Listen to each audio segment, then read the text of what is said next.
Shalom, meus irmãos, sejam muito bem-vindos.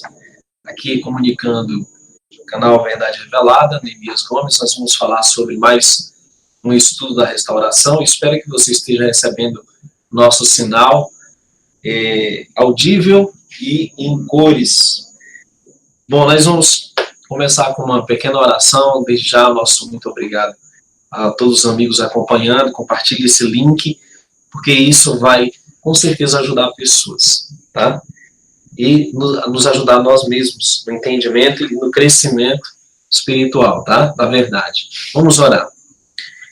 Yahweh, nosso Criador, Rei do Universo, te damos graças pela tua infinita bondade e compaixão em nos conceder a nós, mortais e falhos, o conhecimento da verdade e querer nos restaurar a plenitude da tua glória, a refletir o teu caráter, a ser como teu Filho, nosso Salvador.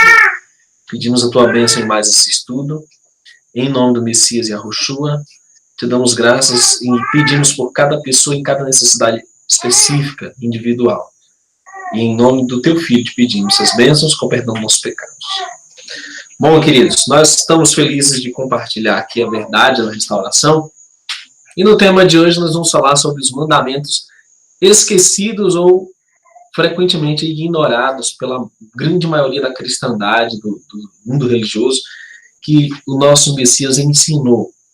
O Messias, o filho do Criador, ele veio a essa terra há mais ou menos 2000 anos atrás e nasceu em meio a uma região, né, que nós conhecemos a região ali da Galileia, no território da Judéia, ocupado pelo Império Romano. E os ensinamentos que o Salvador trouxe não eram tão estranhos para os israelitas, ou os judeus que o ouviam, apesar de que muitos dizem que a lei de Cristo, a lei do Messias, ela é única, ela é diferente da lei do Pai.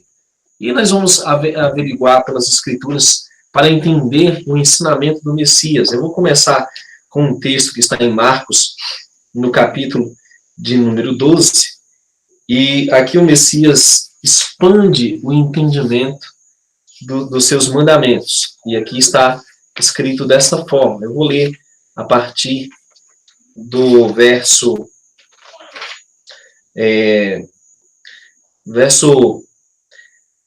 28, que chegou um dos doutores da lei, né, um dos religiosos proeminentes daquela época, e os tinha escutado arrazoarem juntos. Percebendo que ele lhes tinha respondido bem, perguntou-lhe qual é o primeiro mitzvah, ou seja, o primeiro mandamento de todos.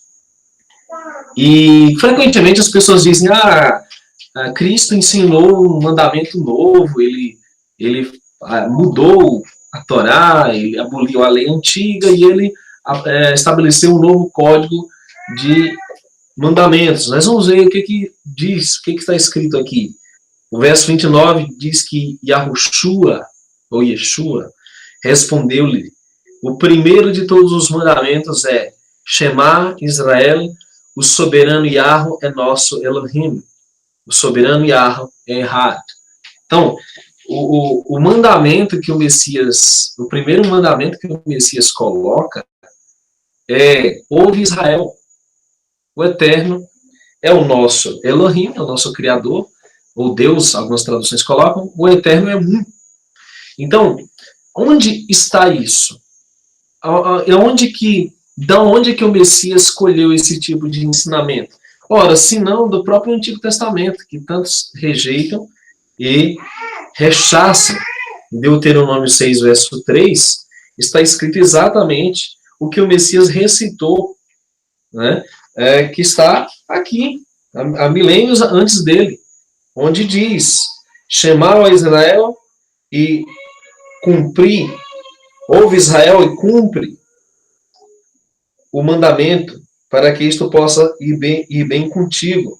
O verso 4 diz, Shema Israel, ouve Israel, Yahweh é nosso Elohim, nosso Deus, Yahweh é errado.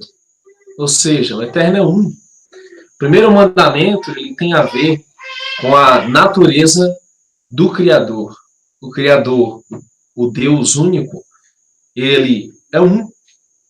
E esse aspecto, esse ensinamento que o Messias reforçou, lança por terra qualquer outro dogma religioso que queira apregoar mais de um Deus, já que o judaísmo, né, ou a fé hebraica antiga, ela é pautada em uma crença unitariana. O Eterno é um. Não existe politeísmo, né? Apenas existe uma divindade. E o Messias ensinou isso quando ele esteve aqui.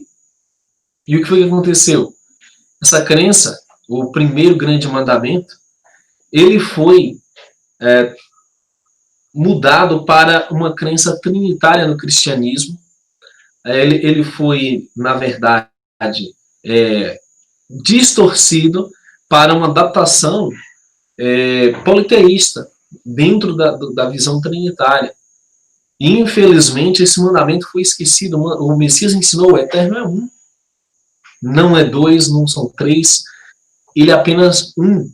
E esse conceito está embutido no primeiro mandamento do Decálogo, que o Criador entregou a Moisés. Está escrito assim: não terás outros deuses diante de mim. Infelizmente, hoje, nós vemos papas, pastores, bispos, apóstolos como verdadeiras celebridades, que são venerados, são adorados, santos, anjos, e toda sorte de idolatrias que permeiam na religiosidade das pessoas.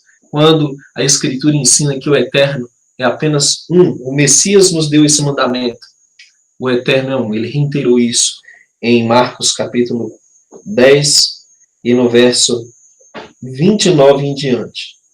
Mas não para por aí, queridos. O outro mandamento que o Criador, pelo Messias, reiterou quando ele esteve aqui, e eu diria que Marcos 12, ainda o Messias expande a visão do mandamento, quando ele diz assim, no verso 31, e o segundo semelhante é este: se doarás ao teu próximo como a ti mesmo, ou seja, amarás ao teu próximo como a ti mesmo. Não há outros mandamentos maiores do que estes. Então, as pessoas dizem: o Messias deu um novo mandamento que não existia, que era amar o Criador de todo o teu coração, de toda a tua alma, de todo o teu entendimento, e amarás ao teu próximo como a ti mesmo. Não. Esse é um conceito, na verdade, antigo. Ele estava apenas reiterando o que já havia sido dado. Vejamos, Deuteronômio, Levítico 19, diz assim, olha só que interessante, no verso 18: não tomarás vingança, nem guardarás rancor contra os filhos do teu povo, e amarás ao teu próximo, ou no hebraico ahavá, doarás ao teu próximo, se doarás ao teu próximo como a ti mesmo. Eu sou Yahweh. Então, o segundo mandamento, o segundo maior mandamento, na verdade, que é uma síntese de toda a Torá, de todos os mandamentos, é: amarás ao teu próximo como a ti mesmo. E isso está na Torá, ou no livro de Levítico, capítulo 19, verso 18. Foi daí que o Messias ampliou o entendimento dos mandamentos do Pai, que eles são fundamentados no amor ao Pai e no amor ao próximo. E hoje você vê, infelizmente, a grande maioria das pessoas até assimilam o nome do Eterno, muitos até escrevem Yahushua, outros até assimilam o nome do Pai, mas rechaçam os mandamentos do Pai e do Filho. Ou seja, esse não é um movimento completo de restauração. Isso é apenas uma modinha, digamos assim. Infelizmente, aqui no YouTube, eu tenho acompanhado aqui a evolução né, dos canais, das propostas, das ideias que são frequentemente transmitidas pelo YouTube, e você vê, infelizmente, que são poucos os que estão no caminho da restauração, realmente buscando toda a verdade. Não apenas uma parte da verdade, mas a excelência de toda a verdade. Então, frequentemente é ignorado que o conceito do mandamento ele é fundamentado no amor ao Pai e no amor ao próximo. E tudo que o Messias fez foi uma aplicação desses conceitos de forma prática durante a sua vida, durante seu ministério. Por exemplo,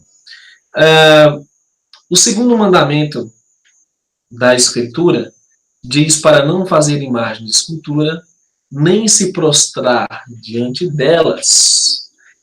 Ou seja, esse mandamento, inclusive, foi colocado com um aviso: eu sou aquele que faz misericórdia até a descendência de gerações, e aquele que visita a iniquidade dos pais do filho até a terceira geração, e ele faz misericórdia àqueles que o amam e guardam os seus mandamentos. Esse mandamento também foi reiterado pelo Messias. Então vamos ver.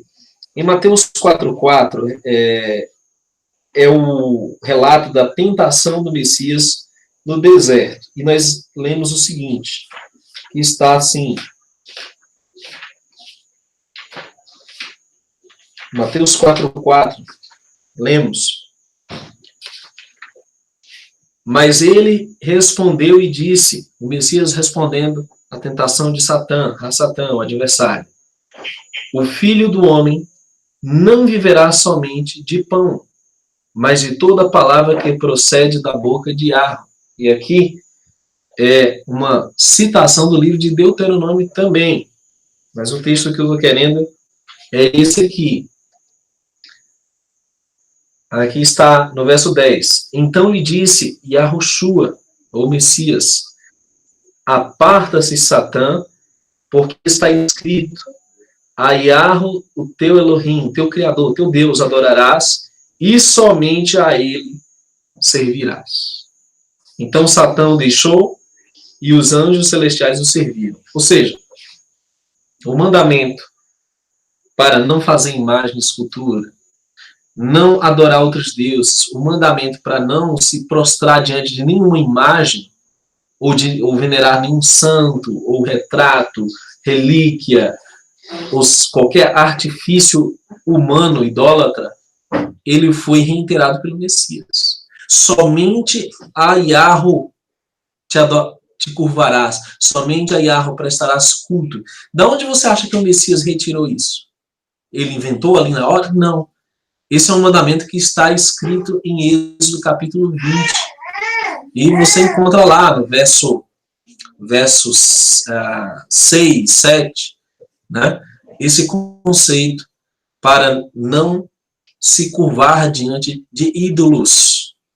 E, infelizmente, esse é um mandamento frequentemente ignorado e esquecido. Hoje, você vê a veneração de líderes religiosos, veneração de santos, veneração de anjos, veneração de cantores gospel, toda sorte de idolatrias você encontra hoje. Mas onde está o mandamento que o Messias deu? Somente ao teu Criador te prostrarás e a ele adorarás. Somente ao Criador. E, infelizmente, esse é um mandamento que foi esquecido. É um mandamento frequentemente ignorado que o Messias reiterou no seu testemunho. Ok? Agora, nós sabemos que o terceiro mandamento da Torá, o terceiro mandamento do Decálogo, tanto em Êxodo 20 como em Deuteronômio, né, capítulo 14, Deuteronômio 5, onde é a repetição da lei, Devarim, né, Deuteronômio, a repetição da lei da Torá, você encontra o terceiro mandamento: não tomarás o nome do teu Criador em vão, porque o Criador não terá por inocente aquele que tomar seu nome em vão. Esse mesmo conceito ele foi reiterado, não só pelo Messias, mas também pelos discípulos. Você encontra isso diversas vezes nos relatos dos evangelhos, onde é citado a reverência para com o Pai, a honra e a glória devidas a Ele, e todo o cuidado que deve se ter quando se refere ao Pai nas palavras. Mas eu vou demonstrar aqui um dos mandamentos mais complexos e mais polêmicos dessa lista, que é o que está no livro de Mateus, capítulo 24, onde nós temos a reiteração do quarto mandamento. Mateus, capítulo 24, diz assim, no verso 20: mas fazei tefilá, fazei oração, orem, peçam, né, para que a vossa fuga não seja no inverno, nem no dia do Shabat. Sua fuga não deve ser. Você deve orar, pedir ao Eterno que a sua fuga não se dê nem no inverno, nem no dia de sábado. Agora, se você perguntar para qualquer discípulo, ele entendia o que o Messias queria dizer quanto à fuga no dia de sábado. O que tem de importante no dia do sábado que é comparado ao inverno, onde não se deve praticar uma fuga? Simplesmente, o sábado é o sétimo dia em que o Criador descansou das obras, é o único dia em que o Criador, ele nos refere, nos indica a honra, ao repouso, a torná-lo sagrado, é um dia de festa, somente o sábado.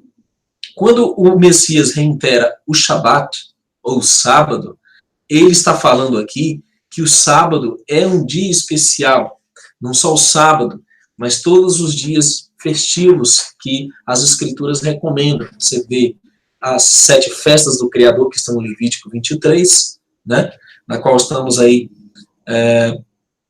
próximos aí à festa de Shavuot, né, Pentecostes, segundo o calendário de Enoque, né, claro, o calendário do Criador.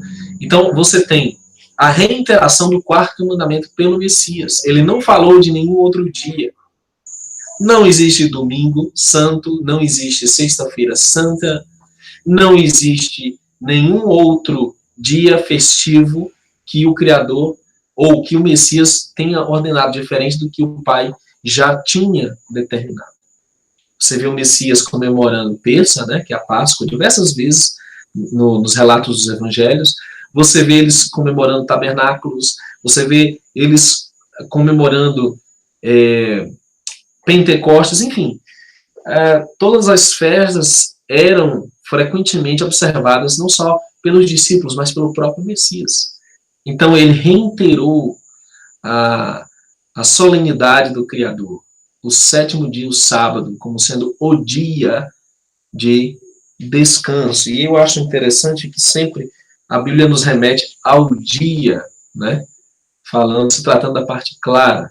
Mas, enfim, isso é um outro estudo.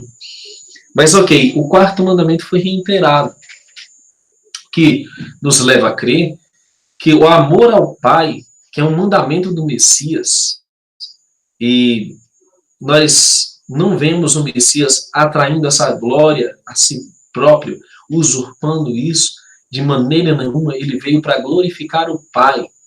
Ele veio em nome de seu Pai, Yahushua. Ou seja, toda a honra e a glória, a mensagem dele era apontar a salvação que está no Eterno, o Pai.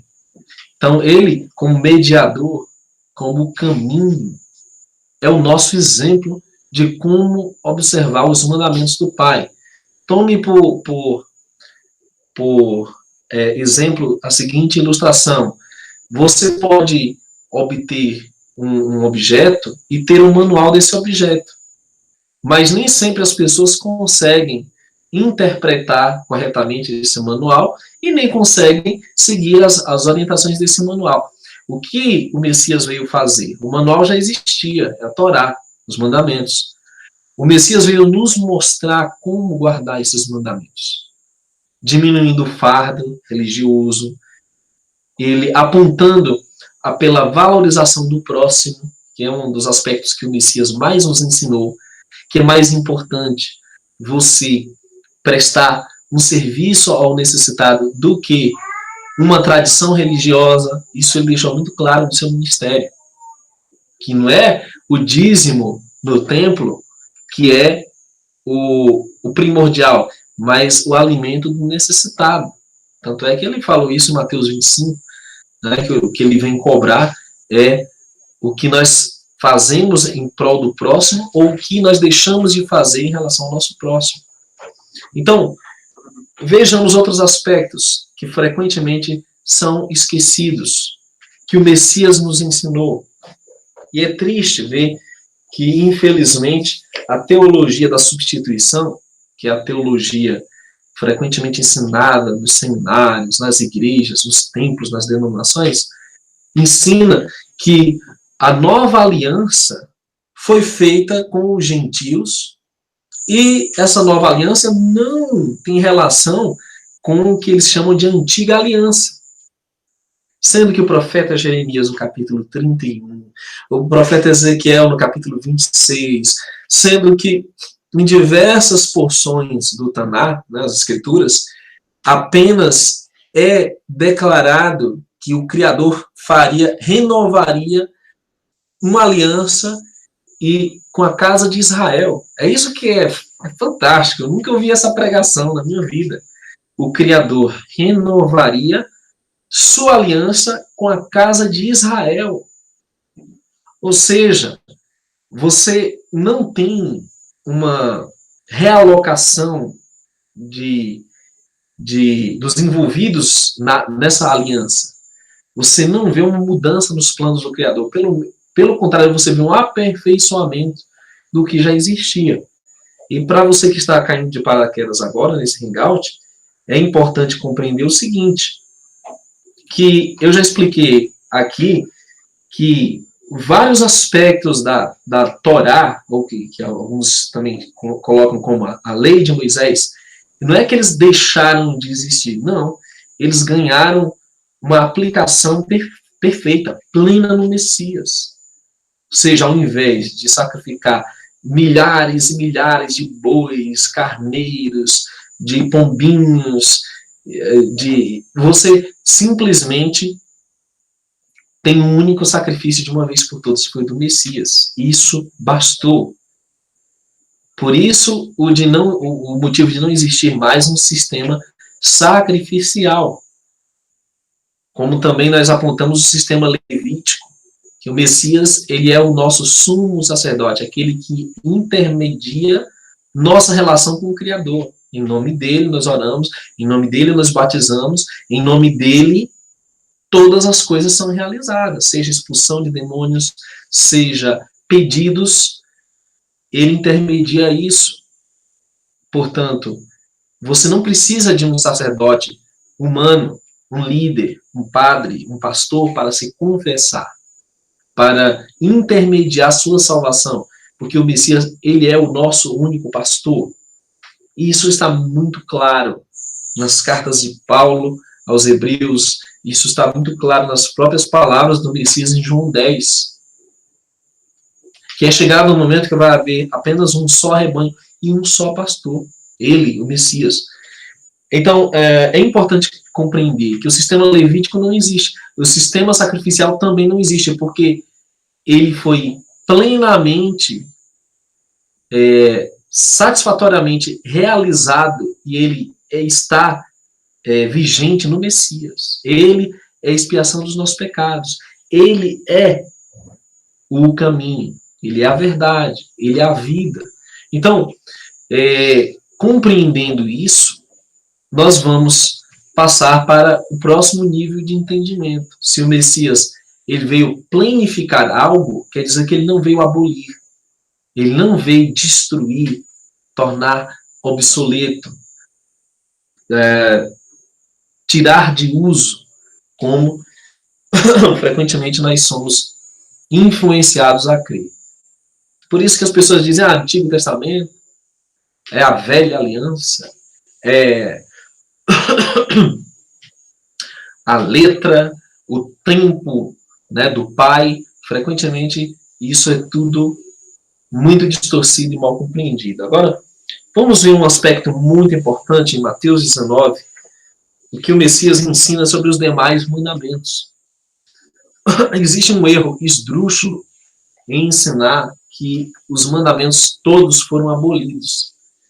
Porque em lugar nenhum você vê o Messias afirmando tal absurdo. Aqui em Mateus 19, nós temos uma pergunta que o jovem rico fez ao Messias. Está no verso 16 do capítulo 19 de Mateus. Assim diz: E chegou alguém e disse-lhe: Bom mestre, que coisa boa farei, ou que bem farei, para que eu possa ter a vida perpétua no Olam Rabá, no mundo vindouro. E ele disse-lhe: Por que me chamas bom? Ninguém há que seja bom, porém só um, que é Yahweh, o Eterno, o Pai. Mas se tu queres entrar na vida, guarda os mandamentos da Torá. Olha que interessante essa versão israelita da restauração. Torá é lei, né? Frequentemente colocado nas Bíblias como lei. Aí diz assim, no verso 18, ele respondeu-lhe: Quais? E Yahushua disse: Não assassinarás, não cometerás adultério, não furtarás, não darás falso testemunho, honra teu Abba e a tua Ima, teu pai e tua mãe, honra teu pai e tua mãe, e se doarás ao teu próximo como a ti mesmo. O jovem disse-lhe: Todas essas coisas eu tenho guardado desde minha mocidade. O que me falta? E Yahushua disse-lhe: Se tu queres ser perfeito, vai, vende o que tu tens e dá aos pobres, e tu terás tesouro nos céus. Vem e segue-me. Porém, quando o jovem ouviu essas palavras, ele se retirou e entristeceu-se e ficou com raiva, porque ele tinha grandes propriedades. Então, aí está. Os mandamentos que foram citados, né? E o jovem pergunta: quais são esses mandamentos? O Messias simplesmente recita: não matarás, né? Que é o sexto mandamento. Ele cita: não adulterarás, o sétimo mandamento. Não furtarás, o oitavo. Não dirás falso testemunho, que é o nono mandamento. E ele disse: honra a teu pai e a tua mãe, que é o quinto mandamento. Ou seja, o Messias recitou os demais mandamentos do Decálogo, que resumem o nosso dever para com o próximo. Agora é onde entra a questão interessante. Muitos mestres do YouTube aqui, religiosos também do sistema religioso, afirmam que esses mandamentos, eles não existem mais. Porque você simplesmente segue um código de ética, digamos, na nova dispensação, que cada igreja, cada denominação impõe. Né? Ou seja, não é exatamente o que é prescrito pela lei do Pai. É o que cada religião impõe. Só que o Messias não fez isso. Ele simplesmente sintetizou o conceito da lei, ou da Torá, em amor ao Pai e amor ao próximo. Eu já ouvi mestres ensinando aqui no YouTube: não, porque não tem nada que eu possa fazer em relação ao Pai, para mostrar meu amor a Ele. Não tem nada. Como não tem? Se o próprio conceito de amor ao Eterno está sublinhado diariamente nas lições do Messias, na boca dos discípulos, quando dizem: se você não ama ao seu irmão que você vê, como você amará ao Pai Celestial que você não vê? Então está ali embutido o princípio. O Messias frequentemente recitava, né? Você tem João 14,15: se me amais, guardareis os meus mandamentos. Então, você tem sim como representar esse amor em obediência. Não de forma legalista, mas de forma pela fé, na lealdade, na confiança no Eterno, que você está salvo por ele e, portanto, suas obras são redundantes da salvação dele. Então, é importante considerar tudo isso que está sendo bombardeado pelo sistema secular de hoje. Você vê um atentado contra a família, pervertendo o 7º mandamento, não adulterarás, estão adulterando a herança familiar que nós recebemos do Criador, estão adulterando o mandamento para não matar, quando fazem campanhas pró-aborto, quando incentivam até leis de nós chamamos decretos de morte, né? Penas de morte. Inclusive, tem um monte de religioso aí apoiando esse tipo de coisa. Penas de morte, decretos de morte. Isso só cabe ao Criador, senhores. Você vê a perversão do mandamento não adulterar de diversas formas, legalização da prostituição, ideologia de gênero, esse movimento LGBT que está aí, tudo isso, inclusive que o sistema religioso está assimilando numa falsa teologia inclusiva de dizer, não, porque todos são bem-vindos, todos podem vir, não existe mais lei, graça, e sendo que esse é um erro terrível que exime os ímpios da observância dos mandamentos e coloca sob uma presunçosa e falsa graça que simplesmente cria uma libertinagem, uma licenciosidade sem tamanho. Por isso que está todo mundo aí, fazendo o que quer, porque acha que não vai prestar contas. Só que o mandamento do Criador é muito claro. Enfim, tudo o que o Messias fez foi para nos deixar um exemplo de obediência ao Pai. Ele veio mostrar o caminho para nós. Por isso que nós devemos ser imitadores dele. Tudo que o Messias praticou, nós devemos praticar. Tudo que as Escrituras ensinam, que a Torá ensina, é respaldado pelo Messias. Se nós ainda cremos em um Messias abolicionista, um Messias que era um liberal, um Messias que era um blasfemador, que veio desfazer o que o Pai tinha feito, um Messias arrogante, né, que passou por cima de todos os princípios constituídos na Escritura, esse não é o Messias da Escritura realmente. O Messias que nós cremos é o Messias que não veio abolir a Torá, ele veio cumprir. E, infelizmente, queridos, o que é popular é o engano, é a mentira, é um caminho fácil para uma ilusão mortal, uma ilusão fatal. Nós não podemos esperar menos do que o Criador pediu. Seus mandamentos não são pesados, diz 1 João 5, verso 3 em diante. Seus mandamentos não são pesados. Esse é o amor do Pai. Guardemos seus mandamentos não são pesados. De maneira nenhuma o Criador vai nos impor algo impossível. Agora, está em cada um buscar a verdade, crescer no conhecimento da verdade e pela graça, a bondade do Eterno, pôr em prática essas coisas.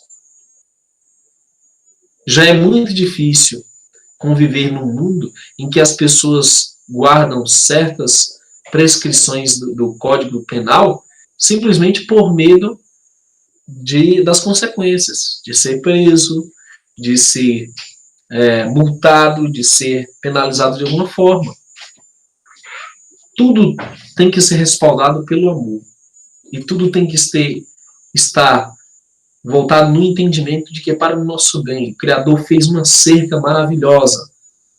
A Torá, na verdade, é um belo sistema completo do Criador, que mostra o caráter dele, mostra a perfeição dele e o bem que ele quer para o seu povo, para os seus filhos. E nada que ele nos pede é para o nosso mal. Se ele nos pede para se abster de alimentos impuros, é porque existem doenças gravíssimas. Existem mazelas terríveis que você vai escapar obedecendo esse mandamento. Se o Criador, ele nos pede certos preceitos, é porque é para o nosso bem, nunca é para o nosso mal. E nós estamos vendo um mundo, queridos, que infelizmente o amor ao próximo é nulo. O amor está se esfriando. As pessoas não pensam mais no bem-estar do próximo. As pessoas simplesmente pensam no próprio umbigo. E logo, se elas não pensam no bem-estar do próximo, o que dirá em pensar no amor ao Pai? Pensar em agradar ao Pai, fazer aquilo que Ele pede? Muito menos. Por isso os restauradores estão buscando restaurar esse testemunho dos mandamentos e dos profetas. E esse testemunho do Messias que está aliado a tudo isso. Ok? Eu gostaria de agradecer a você que está assistindo ao vivo nesse momento. Mais um estudo sobre restauração. Eu espero que esses mandamentos esquecidos tenham sido lembrados. E que você, pela misericórdia e benevolência do Eterno, passe a buscar cumprir esses mandamentos. Nós seremos julgados pelas intenções do nosso coração, pelas palavras. Nós seremos julgados também pelas nossas obras. E o conhecimento da verdade liberta.